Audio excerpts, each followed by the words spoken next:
Postscript. Well, after further analysis, there are 3 smoke detectors going off. So at some point, is it just the neighbors screwing with each other?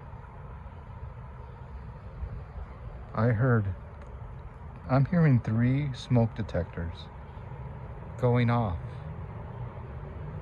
So it has to be neighbor saying, I'm not going to change my battery until my neighbor changes his battery. So it's a standoff.